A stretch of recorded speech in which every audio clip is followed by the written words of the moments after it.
Okay, so welcome everyone to the second of the Alice Roth Lectures. This is a series of lectures that was initiated last year to celebrate exceptional achievements of exceptional women. The repetition was intended and is not just stuttering. The challenge was to find a name of a woman who was very successful in mathematics and with very strong ties to the math department at ETH. As you can imagine, it was not very easy looking far back. But we believe that we found the perfect choice in Alice Roth. She was the first woman who got a PhD at ETH with a thesis in mathematics. And she was also the first woman in the whole of ETH who got ETH medal for the best thesis. However, in my opinion, what made Alice Roth really special is how her life and involvement in mathematics evolved with times. And this was not intended. So last year we showed a short movie about her life, and I would like to watch it with you right now.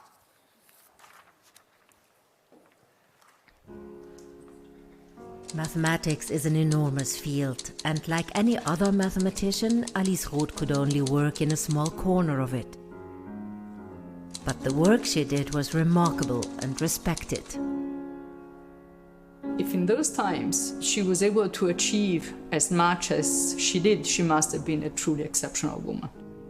She was a very deep scientist, very profound and extremely careful. Doing research at really high level after retirement, this is really something exceptional. I mean, I don't know any other example.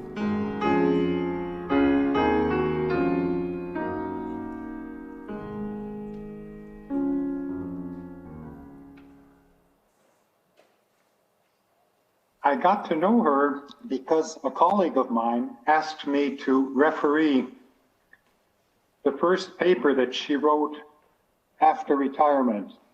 My first impression, and that was reinforced as I got to know her, was that she was a very intelligent person, very sharp. Nothing artificial, nothing at all artificial about her, very natural. Alice Roth was born on February 6, 1905 in Bern, the second of 3 children in the Roth-Landolt family. The family moved when Alice was 6, first to Zurich, then to Sollikon above Lake Zurich. I think she was lucky that she grew up in a family that supported her and her choices, and in a family that was relatively well off. She had access to the best schools and so, but many other women had that, and yet she was able to make really something out of it. After attending primary school in Sollikon, Alice Roth traveled to Zurich every day to attend the higher girls' school there. At that time, girls were not permitted to attend a gymnasium. It was at secondary school that her interest in mathematics began.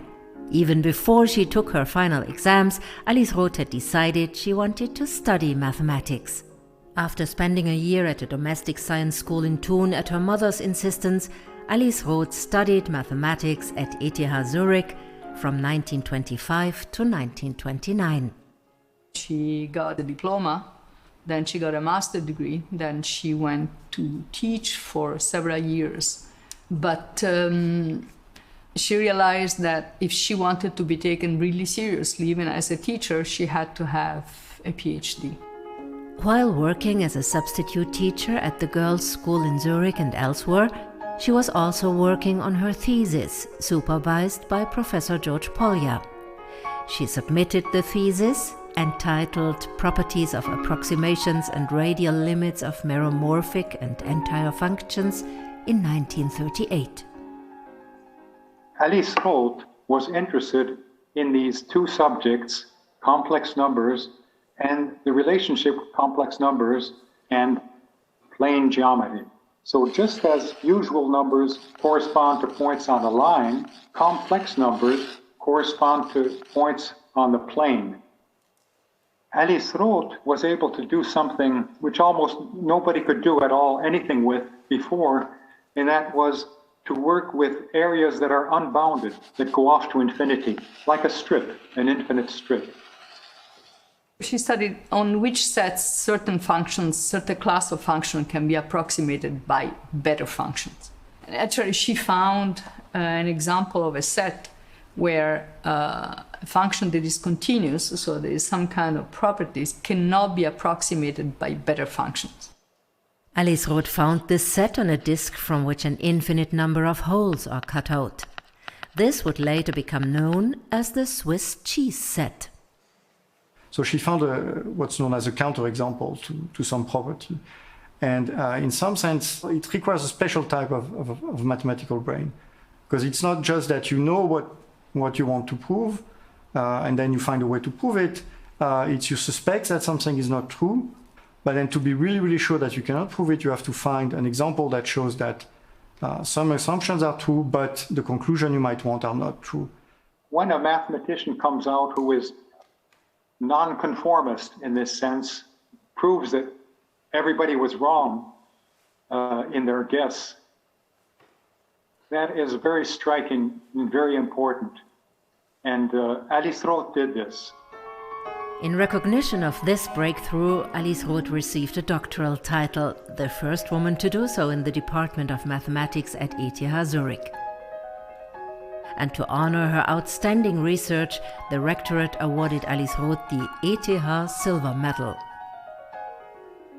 which is a medal that's only given to the very best PhD thesis in all fields represented at ETH. And we learned that, in fact, she was the very first woman to get it in any field of research at ETH. Following this academic success, Alice Roth returned to teaching. In 1940, she started working at Humboldtianum, a private school in Bern, where she would remain until her retirement. The high workload prevented her from continuing her research at this time. She was well liked by those she taught. Her former pupils recall giving her the affectionate nickname Rothkäppli. In her lectures, we began to understand that mathematical problems can be solved this way or that way, but also in this or yet another manner. She continued to read, even though she wasn't doing research. She continued to read, and she continued to attend seminars at the ETH. This meant that Alice Roth was able to achieve the remarkable feat of returning to research after more than 30 years away. Almost immediately after retiring, she took up her work on the approximation of meromorphic functions once again. I mean, it's like an athlete. You know, an athlete stop training for a while and then have to start from scratch. It's extremely difficult, and it can be extremely frustrating. And she was determined, she did it. I think that this is the most amazing thing about this woman. Alice Roth began to collaborate closely with Paul Gaultier, who invited her to give a guest lecture in Montreal, the first and only time that she traveled abroad in her capacity as a mathematician. She kept researching as long as her health would allow. She completed her final work in the Inselspital Hospital in Bern just before she died from cancer on July 22, 1977. I'm very lucky to have worked with Alice Roth. She's certainly one of the very best that I've worked with. She definitely can be a role model, and she should be a role model. I mean, you know, younger women should just look up to her, to what she has done. We certainly hope this will encourage as many of them as possible to, if they're interested in mathematics, to try to continue, and even when sometimes it seems very hard, that you can nevertheless do it.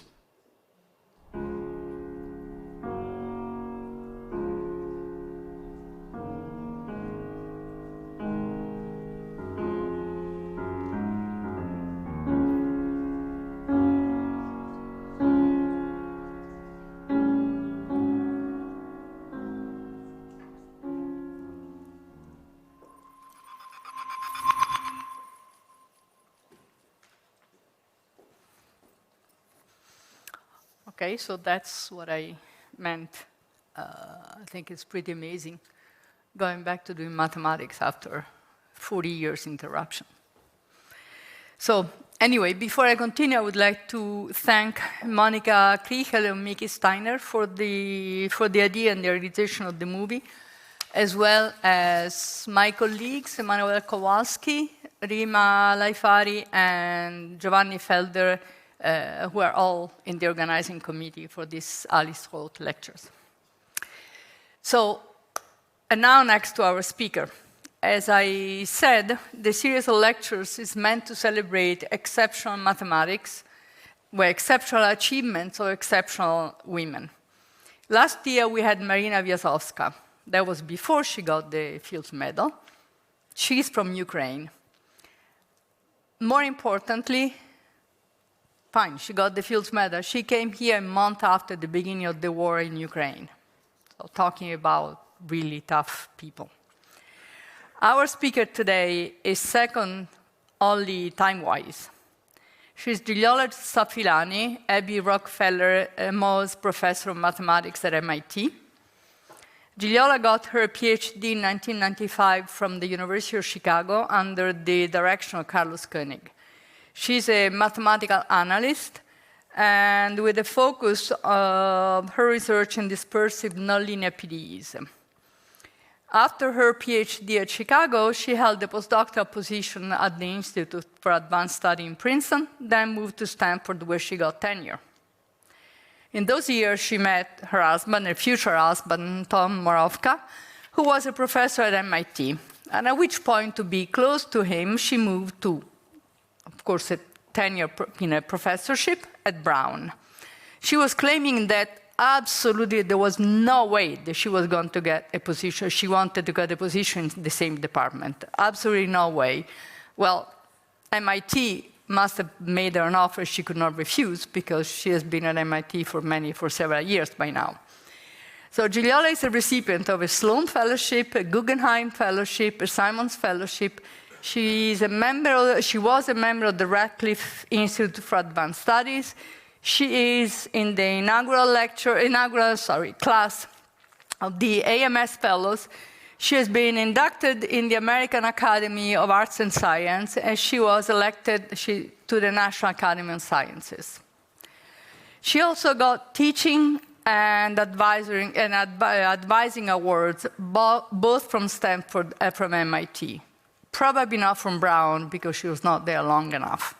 Okay. So these are some of Gigliola's exceptional achievements.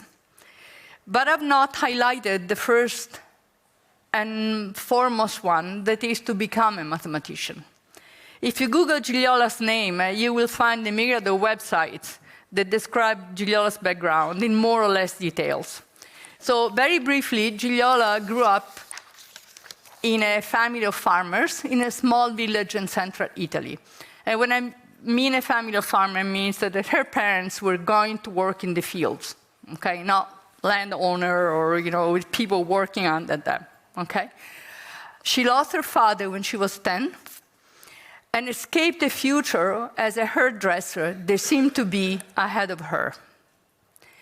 Google her name to get more details about this if you want, but my only contribution to this is really to this well-known narrative. It's really, I would like you to think about what it means to move from a small village in central Italy to Chicago, to be a graduate student at the University of Chicago when you barely speak English, to get there, to have no salary because your visa was wrong, and hence one of the professors has to lend you money so that you can actually eat. And most of all, to wonder at every step whether you really belong to that environment. I have no idea whether Gigliola had ever had this thought. We know each other pretty well, but I don't know whether she ever had these thoughts. But the truth is, as to whether she had them and she overcame them, or whether she never had them, the place where she got is the most exceptional achievement, in my opinion. So I'm really happy to have Gigliola to come and give this lecture. And I forgot the title, but it's going to be on the first slide, so you're going to see it.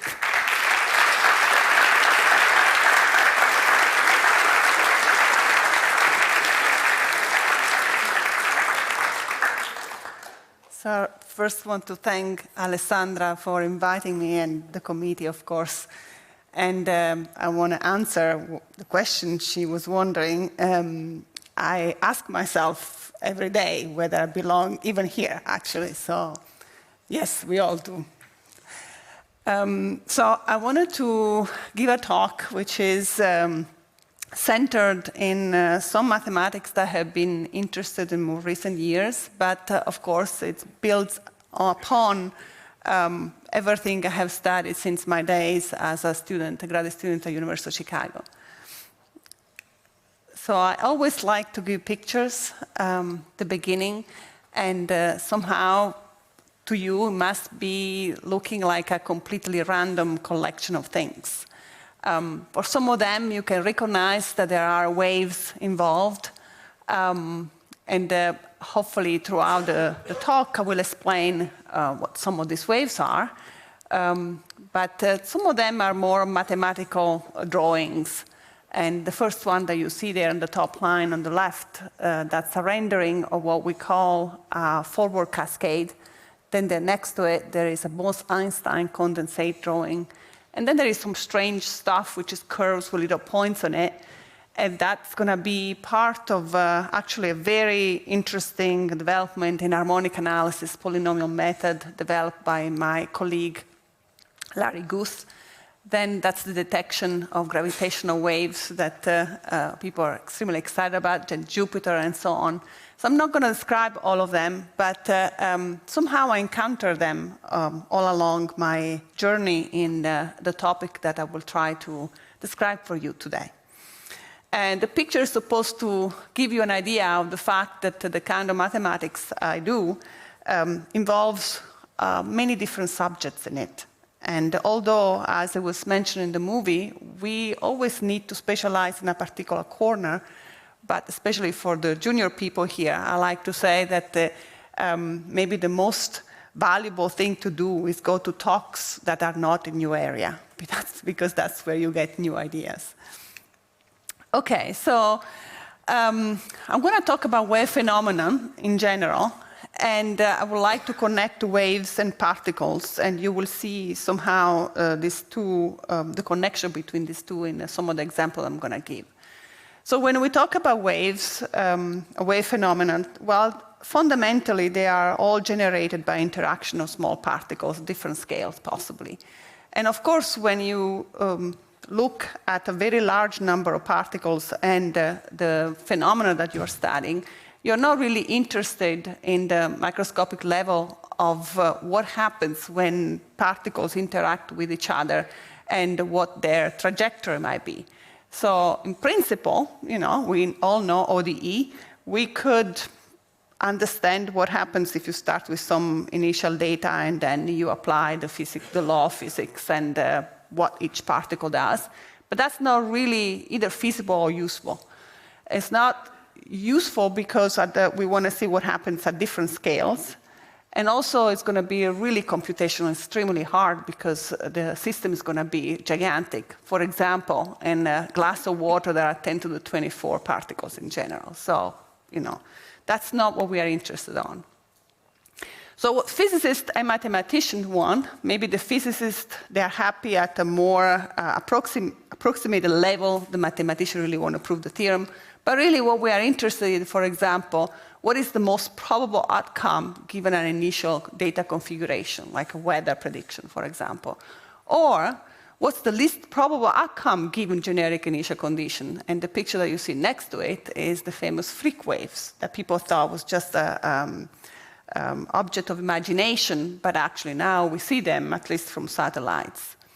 And the macroscopic dynamic of an event, like, for example, the gravitational wave detection.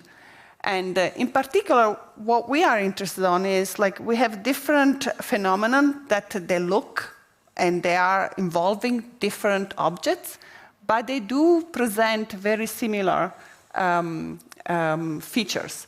So, for example, the Kolmogorov energy spectrum that I give here an example in the picture next to it. Okay, so I have to disclose that I'm one of the co-PIs of a collaboration grant founded by the Simon Foundation called Wave Turbulence Collaborative Grant. And in the webpage of our grant, we have a description of what we mean with wave turbulence. So while before I have been talking about little particles, really in this sense that I will describe here, what we are interested in is the interaction of small wave packets. So when in a given physical system, a large number of waves are present, the description of each individual wave is neither possible nor relevant, just like for particles. What becomes of physical importance and practical use are the density and the statistics of the interacting waves. This is what we call, at least in our group, wave turbulence theory. So today we will encounter some of the tools that are used in order to understand this wave turbulence in a very general sense. Okay, as I announced a little bit before, when I presented all those pictures, what I like about this area is that we really need to use a lot of different subjects in mathematics. While you can think about fluid dynamics, clearly we are talking about waves interaction, dynamical system in the sense that I will give you an example in a moment. Of course, Fourier and harmonic analysis are the bread and butter of this area, because when you are looking at a very complicated, let's call it signal or wave, and interaction of complicated signals and waves, what you want to do is split them into more manageable functions that you understand well, and understand the simple parts, but then what's very hard is to reconstruct the more complicated object. And that's really what people in Fourier analysis, harmonic analysis do. And of course, the probability, I said before, what's the more probable outcome given a certain initial condition. And less obvious is why analytic number theory should come here. And I'm going to try to give you an example of that. And then graph theory and so on. Okay, so this talk is meant to touch upon few sort of tip of the iceberg. And so that when it becomes more complicated, I will be moving on a different one. So hopefully it will not be hard to follow. Now, why is this study important? Well, understanding the statistical description of a system of interacting waves comes in all sorts of different scales. From a very large one, interaction of black holes, as you see there, then internal waves, those are the little waves that you see, that's a picture from the satellite to the ocean. And then from very small, that's the Bose-Einstein condensate. I will describe for you what I mean with Bose-Einstein condensate. So the rigorous derivation of this description, it's a fundamental problem in mathematics. So for me, rigorous and mathematics go together.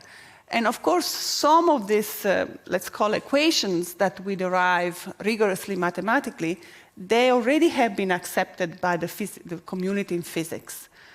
You have probably heard many times, okay, everything that goes like, smaller than epsilon square, we're going to ignore, we just keep this and that. So that's what the physicists do, and that's incredibly valuable because they give us sort of goal to achieve. But then when you had to prove mathematically, you cannot ignore all the terms that are epsilon cube and epsilon fourth. You just have to make sure that those go to zero if you want to keep what the not so rigorous argument tells you. So that's what I'm interested in general. So let's talk again about the particles, and then I will move on to the interaction of little wave packets. So we all understand, we all learn, at least in general terms, about the Boltzmann equation as a representation of certain properties of gas or quantities, such as energy, particle distribution, and so on. So how are these equations derived? Well, you start with a box with certain gas in it, and I represent the particles in blue in the first picture there. Then let's assume that you are, and this makes a difference what I'm going to say later, that you are in this temperature. So the good way of understanding how the particles behave is by, for example, making them interact like if they were balls in a billiard. And so there is some mathematics in it, there is some conservation of energy, momentum, and so on. And the difficulty is that you go from this sort of discrete interactions to an equation itself. And so in the last arrow that you see here is lots of very hard mathematics that is still developed. And I'm not going to talk about who are the many, many people that have worked on this, but then there it comes the Boltzmann equation that is called the kinetic equation for the system. And there is work done, incredible hard work done in this transition from the discrete particle to the equation itself, and then more work done in the study of the equation itself. So this is what happens in the particle in general terms. So now what I want to go to is instead a different kind of setting. We're still starting with a container with very dilute gas. Bosons are the particles. And the difference from the previous example is that now we are not at this temperature. We wanted to understand what happens when we send the temperature to almost absolute zero. So for this type of phenomenon, describing the interaction of the particles as balls in a billiard is not, does not respect the physics of the phenomenon itself. Instead, what we do is to think of the particle as a little wave packets. And then up to the time when, if the wavelength and the distance between the wave packets is not comparable, so the distance is much larger, not much is visible. But as we let the temperature tend to absolute zero, and you will get a critical temperature moment in which this number of the distance of the wave packets and the wave numbers start being comparable to each other, and then you lower even more, and you get what you see in the last picture, which is called the giant matter wave, which is the Bose-Einstein condensate phenomenon.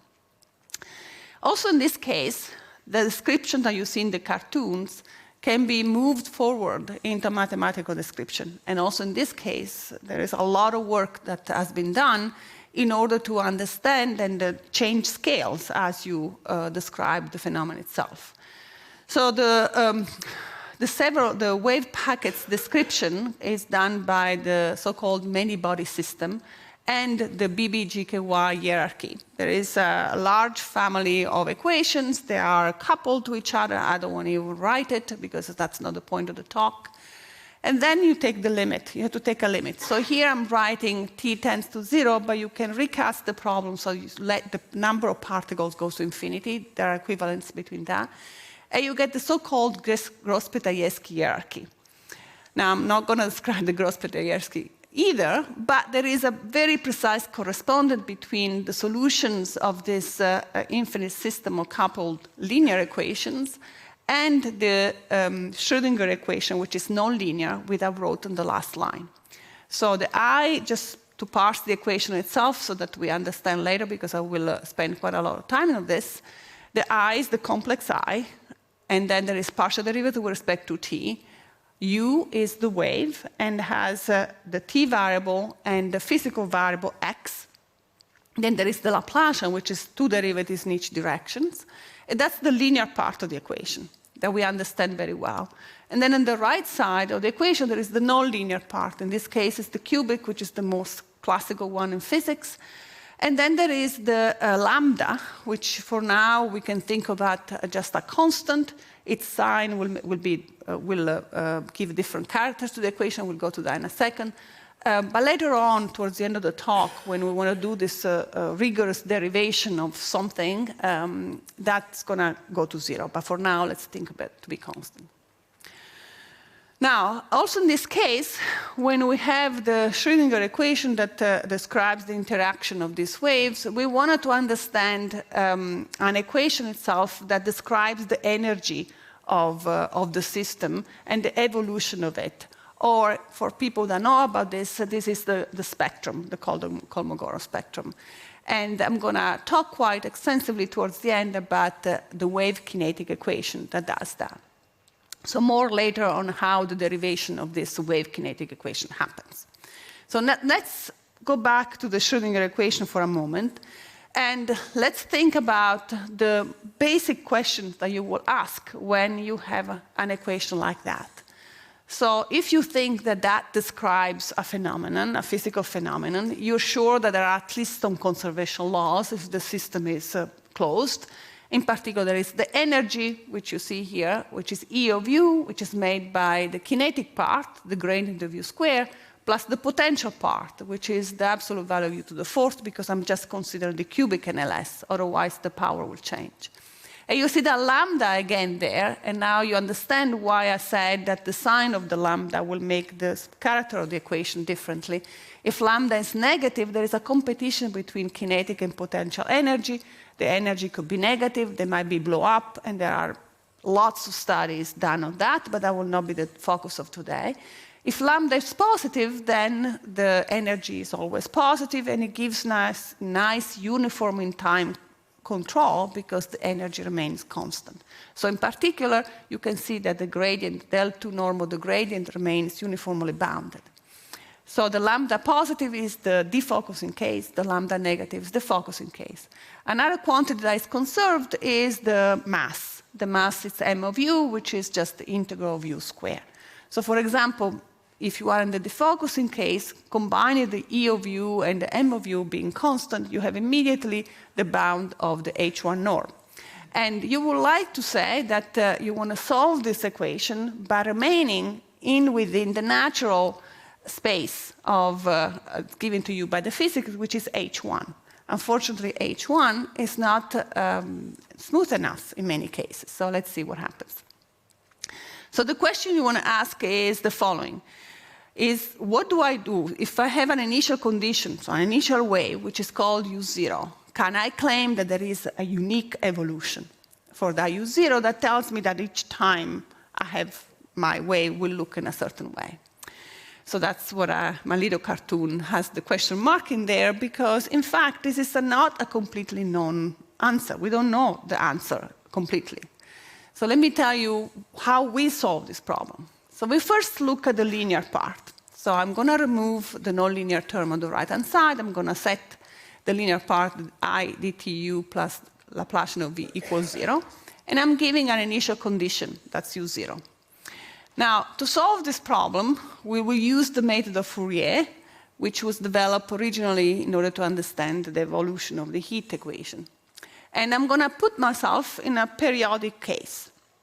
So I'm going to assume, in fact, the rest of the talk is going to be with periodic data. And here is one dimension, then we're going to go to two dimensions, and we'll see what the difference will be. So at time 0, I'm giving you an initial wave, that's u0 of x, and that's periodic between 0 and 2 pi. Of course, it doesn't have to be 0 to pi. It could be another period. We all study Fourier transform, which I'm going to talk in a second, and it can take different periods. So once you have, once you start thinking like Fourier did, and hence using the Fourier transform, then you're going to start with understanding what happens when you have a very simple wave. This is what I meant at the beginning. We're going to start looking at very simple pieces, and then we will assemble them together. So my initial condition is just a e to the I kx. K is the frequency. A is fixed, is the amplitude. And what I expect is that my solution of the linear problem is a e to the I kx plus t omega. That's the effect of being a solution of the equation. And when you ask your students, say, find omega so that v is solution, at the beginning they say, how do I do that? And then I say, just plug in and figure out what the relationship is for omega. And you find that in one dimension, the omega is just k squared. So this also tells you that somehow, in a geometric sense, the parabola is going to be associated with this kind of problem, if you think geometrically. So the effect of being a solution of the Schrödinger is that you get this translation, if you want, on the angle. So now, this is all in a simple case. It's just a combination of sine and cosine. So what happens if you have a more complicated signal? Well, that's the Fourier transform. So assume that f of x is 2 periodic. Of course, I'm not putting all the conditions here. So the equality there of f of x written in terms of a series of simple waves has to be taken, with a grain of salt. But let's just pretend that this can be done. In the situation in which, for those people that do more analysis, in the situation in which the problem makes sense physically, meaning I'm in H1, you can do this. So this is the sum of very simple pieces, and in particular, those coefficient AK are the Fourier coefficient that we can compute just by taking the integral along the period of our signal f of x. Okay, so if we now use this fact, we go back, and we go back to the linear problem, and because it's linear, we can, again, if we have as initial data sum of these waves at different frequencies, different amplitudes, then the solution is going to be itself a sum of the different waves, different amplitude, with the translation that I meant before. So this is the simple thing that we do in one dimension and for linear case. Now, let's think about two dimension first before going to the nonlinear case. Now, I'm going to think that I am again in a periodic setting, and in this case, I'm going to think about the fact, situation in which the two periods in the two directions are the same, and it's the usual one, 2 pi. So I'm in the square torus, 2 pi, 2 pi, and you can repeat exactly what we did before, and you see that now the solution for my linear problem in this two-dimensional situation, so my k now is going to be a vector in Z2, is exactly the same as before, except that now, instead of k squared, we have the absolute value of k squared. That's the only difference. And again, there is a paraboloid underlying this problem. Okay, so this is all simple using Fourier. Now let's go back to our original nonlinear problem. How do we solve that?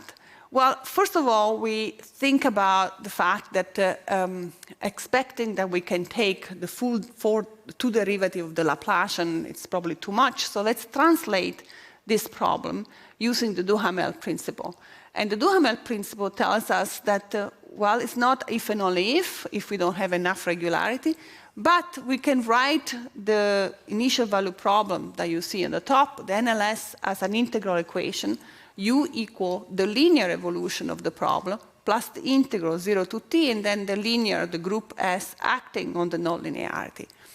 Like I said, this is not an if and only if. The bottom one requires less regularity, and that's what we're going to look at. So for me, from now on, the solution of the NLS is going to be a u that satisfies this integral equation that you see on the bottom line. Now, of course, saying that u is equal st of u plus something that depends on u doesn't solve the problem.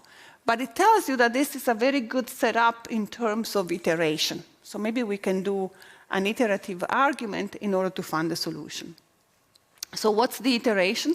Well, I'm going to use the Duhamel principle. And the first one is just the u1. So I'm looking for a sequence un such that when I take the limit, as n goes to infinity, I obtain something. Then, of course, I want to make sure that that's a unique limit and so on. But let's just at least figure out what could be a possible sequence. So the first element of the sequence is the linear solution that I know is explicitly visible. We already compute that. The second one is take the integral equation that I wrote there, then you have the linear evolution plus what you put in the nonlinearity is the previous step, so the linear one. So now you figure out what is the point here. So at stage n, I have un, which is the linear plus in the nonlinear part, you put what you had before, the n minus 1. So if we are lucky, the limit of this sequence exists, and that's going to be my solution. Of course, it's all in quotation mark because the limit where. We all know that for functions there are many different kinds of limits. You have to know which space you have to do this. And of course, that's going to be in the space in which the nonlinearity makes sense. So controlling the product of linear solution becomes important because if we wanted to apply in our iteration argument, that's really the point. So to be able to study this convergence, we need to understand what is the product of this linear solution put together. And now the linear solutions are completely explicit. So we know exactly how they look like. We take the product of them, and then we wanted to understand what happens to them. Now, there are two different ways of doing this. What you see on the left is a completely deterministic approach using harmonic analysis. This gives you the periodic Strickhardt estimates. And once you use this approach, you can estimate in the appropriate space this, and I'm going to give you an example in a moment, the product of these linear functions.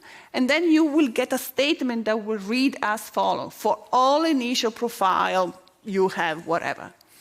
The other approach is a more probabilistic and is via large deviation type estimates. And I want to say that both approaches, actually, not surprisingly, is due to Bourgain.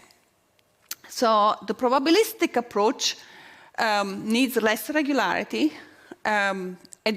Why it works better? Because probabilistically you will not see the counterexamples that will show up when you do the deterministic one. And as, of course, you pay a price for that. In fact, the statement that you will obtain when you use the more probabilistic approach is for almost all initial profile, you get something. So that's what you will read. So let me give you an example of the deterministic part. Like I said, this is due to Bourgain. And I'm not going to do the steps. In fact, tomorrow I'm going to give a lecture here in which I will do those steps. But for now, all you need to know is that this was obtained by Bourgain for the cubic NLS around the late 90s. And in his argument, it was done through moving from the physical space to the Fourier space via Plancherel, doing a Holder inequality, and when you do the Holder inequality, you will have to estimate the measure of a certain set, which I wrote there. So you have to count how many elements of, here we're in 2 dimensions here, how many elements in the lattice Z2 are there such that the coordinate of the first coordinate square plus the second coordinate square is equal R square. So this is a result that you can compute. For example, I have been told from a book on analytic number theory, the first few pages, there is Gauss' lemma that tells you basically how many solutions that Diophantine equation k1 square plus k2 square equals R square are there. And you want to measure that in terms of R. So in other words, if you want to interpret it geometrically, how many lattice points are in a circle that are radius R? R, K1, and K2 are all integers. And there is an estimate there, and you use that, and then you obtain this nice, what we call Strickhardt estimate. Now, what I was giving you was the situation in which the ratio between, well, originally was the square torus, but the same kind of argument, let me go back for a second, the same kind of argument can be done if you have, for example, a coefficient in front of K2, which is a natural number. In other words, that's when the ratio between the two periods and the two coordinates is a rational number. But if you have two periods which ratio is not a rational number, then basically you have to estimate what I wrote here. For example, take square root of 2 in front of the first coordinate. And unfortunately for this set, there is not as good as an estimate as I wrote before using Gauss' lemma. It's not R to the epsilon for epsilon arbitrarily small, but it's R to the gamma, where gamma is a larger number. This will correspond to a loss derivative. And then it took about 20 years to find Strickhardt estimates that worked also in the so-called irrational tori. Now, this second theorem, which came about 20 years later, also was due to Bourgain in collaboration with Demeter, and it does not use any analytic number theory. It is, in fact, based on what it is now the L2 decoupling theorem, which used to be a L2 decoupling conjecture. And this theorem best says the following.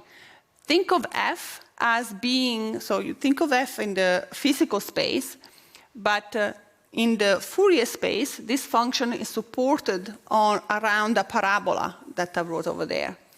And now thicken the parabola and split the neighborhood of that parabola in smaller neighborhoods called theta. And then think of f to be made as the sum of the f theta, which are just supported on each of these small cube. Let's call it cube. So this theorem, the L2 decoupling theorem, tells you how you can measure the size of f. And when I talk about measure the size of f, I'm thinking about the LP norm of f in terms of the size of the f theta. If you're looking to the L2 norm, there is orthogonality, and it's very easy to compute that. But if you're looking at any other type of size, it's absolutely not obvious, and there is the problem of overcounting. So the Bourgain and Demeter managed to do that, and as a consequence, as a corollary of this theorem, you obtain the estimates such as the one I mentioned before.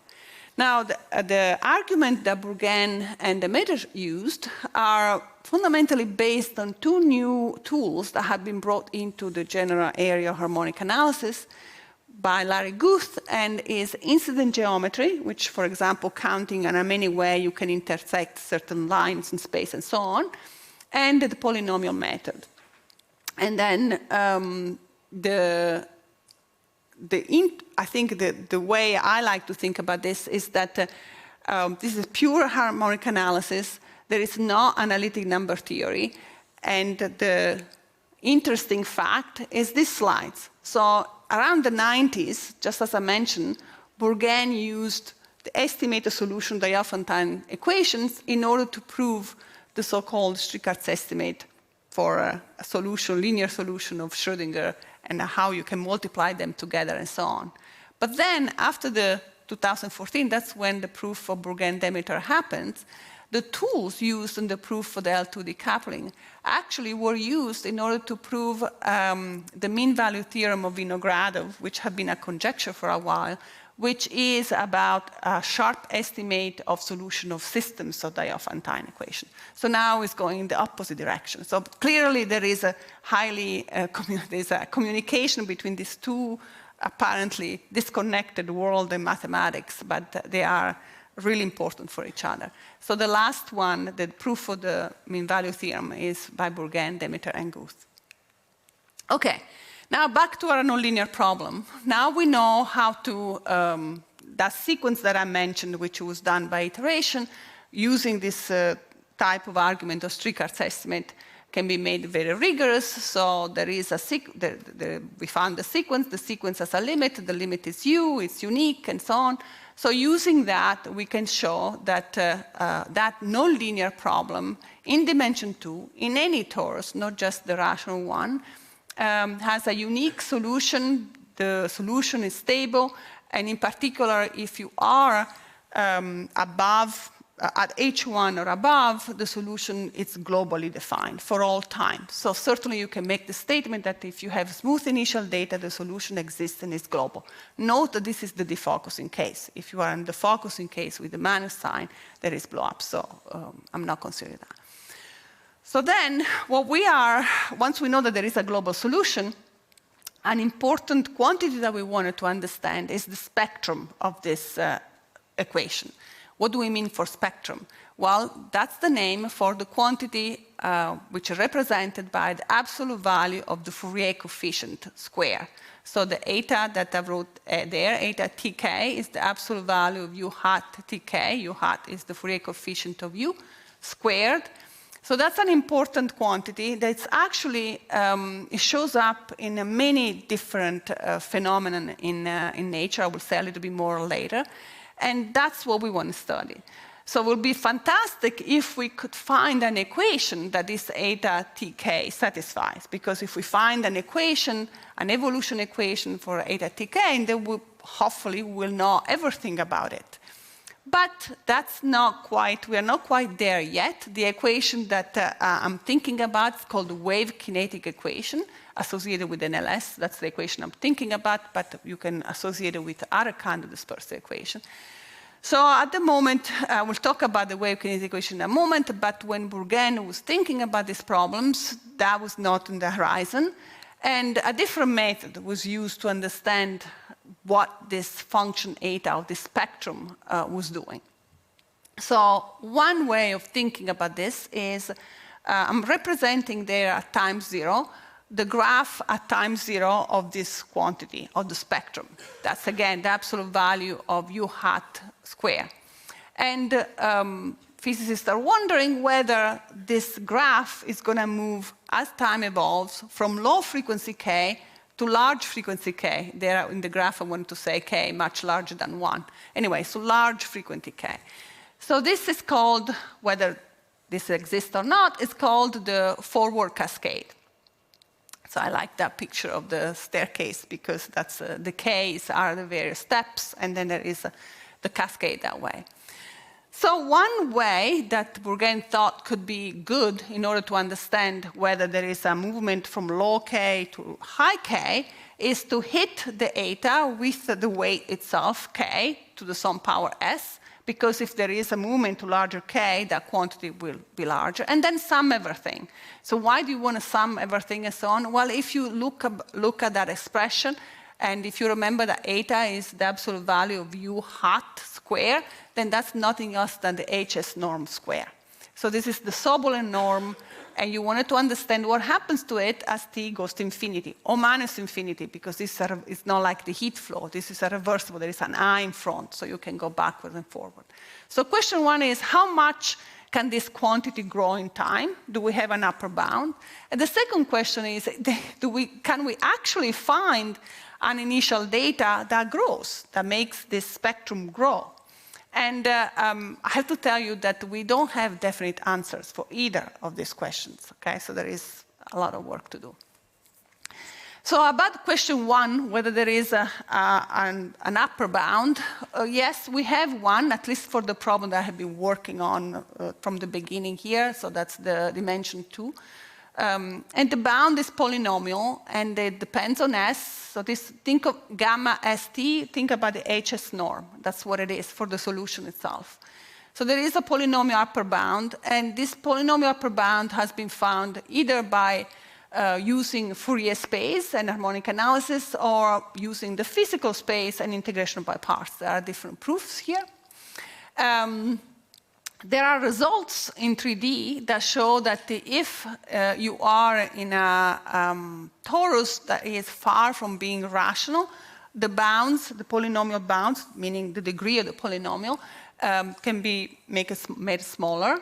Recently, with my collaborators, we proved actually that if you are in 2 dimensions and far from being rational, and now here what it means far from being rational, it's to be determined, but I'm not going to go into details. Actually, the bound is just a linear bound, so there is just a t to the 1 for any s. And really, what do people expect? No more than a logarithmic growth. So we are really far from that. And then there is the other question, which is, can we find that initial data that actually, when we insert into the equation, gives us a spectrum that grows? That's even harder, and we have even less. So fix an S, that's just order of regularity and not important, but give yourself a small sigma and a very large K. We can construct an initial data U0 such that this HS norm at time 0 is smaller than sigma, and if we wait long time, that's a large T, that HS norm becomes bigger than K. This is not to say that there is any growth. We don't know anything about what happens after capital T. Might become small again. We don't expect that, but by the way, this is a result of myself with Colliander, Kiel, Takaoka, and Tal. And I want to tell you, I summarized the 90 pages long paper in this picture, because what you do is you have to construct something, so you give yourself an ansatz, your NLS, when you read it via the Fourier coefficient, becomes an infinite dimension Hamiltonian system. It's way too big to control from a dynamical point of view, so you restrict on the resonance set. That's where you think that growth happens. You remember the bridge that breaks and stuff, so that's hopefully the resonance should do the growth. That's still too big. You restrict even further in a finite dimension resonance set of frequencies, and you end up with a toy model. And the whole theorem consists in the following. The toy model dynamics lives on this sphere sigma. Sigma is a complex sphere here, where there are these invariant tori in there that you wanted to avoid. Because the whole center of the theorem is to prove that you can start close to a first torus, to invariant torus here, and then end to the last one. That's the cascade, from the first to the last, without being trapped in this guy. So that's how the theorem goes. So the dynamical system part is here. Now, what about tori that are far from being rational? So we found, this is a picture from some numerics that my collaborators did. And it represents the following. The first square with a little yellow square inside, that's the initial data.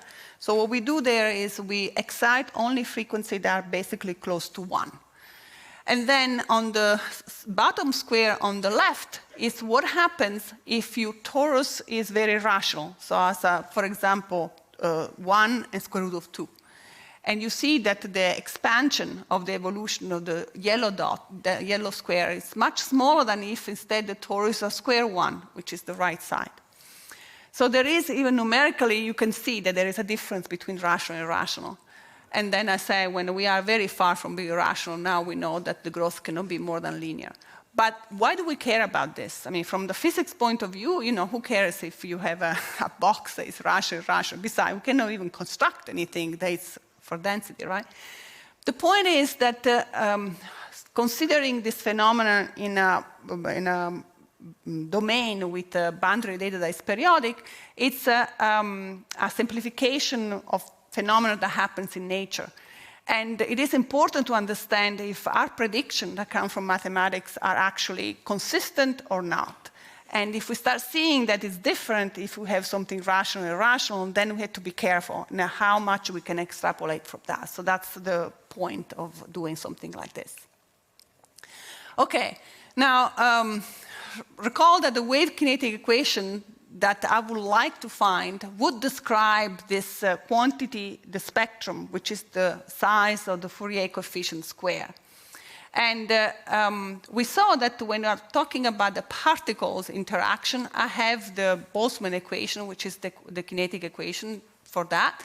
And then when I have weak nonlinear wave interaction, this will be the case in which I have the Schrödinger, where that lambda that I have talked about before now is going to 0. So the nonlinearity is weak.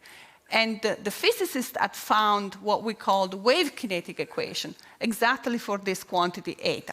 So that was done in a not a rigorous way. It was done, like I said, you stop, you have the lambda, I said, the small quantity lambda.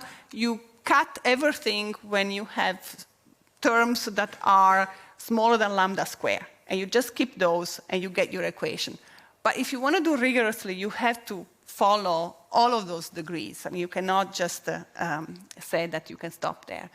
Now, this wave kinetic equation that I didn't write here, I don't think it's relevant for this to know exactly how it looks like, but the wave kinetic equation was guessed already in around 1929 by Peierls, and was used by Hesselmann, who actually got a Nobel Prize for his studies in climate problems a couple of years ago.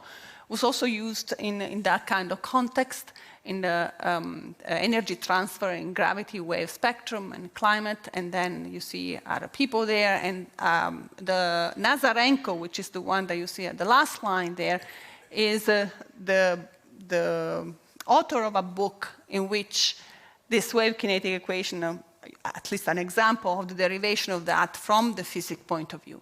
So the importance of this wave kinetic equation is because it shows up in all of this situation, oceanography, climate science, solar wind, wave plasma, and so on. So understanding again whether that derivation is rigorous in what scale is rigorous and so on, which is what the mathematicians do, is important. Now, let's go to the rigorous mathematical derivation. I would like to say that first of all, in order to start even thinking about it, you have to introduce some probability, which is not something that Bourgain did at all. Like in the study of the HS norm, which is related to the spectrum, there's no probability there. It's all deterministic. But if you wanted to really get to the point of having an equation for this spectrum, then you have to introduce probability and randomization. And this was claimed by Spohn in his ICM talk in 2010. Now, randomization can happen two different ways. You can randomize the data, or you can put the noise in the equation itself, or you can combine both things at the same time. And I want to mention some striking recent results on this rigorous derivation of the wave kinetic equation. So in 2001, Erdős, Yau, and then in 2008, Erdős, Fraunhofer, and Yau were looking at the linear problem, Schrödinger, with a potential, though. And then Lucarin and Spohn were the first that looked at the nonlinear problem, but when the distribution, the probability distribution is the invariant one, it's the Gibbs measure. So it's at equilibrium, that's what we say. And then since 2008, some subgroups of the PIs of this collaboration supported by Simon, there have been more work on the nonlinear and not an equilibrium. That's Buckmaster, Germainani, and so on. And there is a scale of time where you want to find this equation, which is related to the lambda, which, as I said, goes to 0, and that's lambda to the -2. And there were some works that were getting close to the lambda -2 until Deng and Hani achieved that in the whole kinetic scale. And then myself with Bin Tran, we looked not at the Schrödinger equation, but we looked at a higher dimension KdV type equation, which is the one that Nazarenko used in his book. And just to give you one more supporting evidence that one needs, although you do PDE, but one needs to actually learn more mathematics outside the PDE type. So one theme that's common to all of these works that I mentioned before, starting from the very beginning from Hasselmann and Perl, are the Feynman diagrams. This is because you use still the Duhamel principle and iteration, but you have to see all the possible iteration, not just the one that I mentioned before, to form a sequence that gives you a solution. So that, to keep track of that, the diagrams, it's something that's very useful for that. And then grouping the diagram in certain classes and families and so on, and do some combinatorics. So just for fun, I took some pictures from the different papers of people. So that one is Lucarin and Spohn in their paper. This one is Deng and Hani in their paper. In both cases, you see from each node, you see 3 arrows coming out. That's because they were looking at the cubic NLS. And then this is from my paper with Bin Tran, and from the node you see 2, because the KdV has a quadratic nonlinearity instead of a cubic. So using tools from combinatorics, graph theory, and so on, one can classify all these different diagrams that you have there, and then make sure that what remains is only what the physicist told you that should remain, and everything else go to 0, when you take the lambda go to 0. Okay, so I'm going to end here. I'm not even sure if it's too early, but anyway. So I want to end by a little quote from Kolmogorov, of all people. We're talking about Kolmogorov's spectrum. So mathematics is vast. One person is unable to study all its branches. In this sense, specialization is inevitable, the little corner we were talking about before. But at the same time, mathematics is a united science. More and more links appear between its areas, sometimes in a most unexpected way, like, for example, the analytic number theory that Bourgain used. Some areas serve as tools for others. Therefore, an isolation of mathematicians in too narrow borders should be destructive for our science. And I'm going to stop here. Thank you.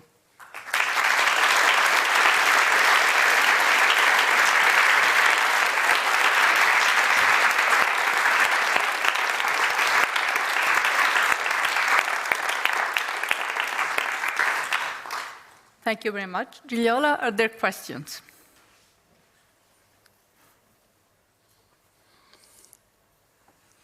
It was too clear. It was too clear. Is the golden ratio special far opposed to the rationals? Okay, I think it's far. Okay. For us, in this sense.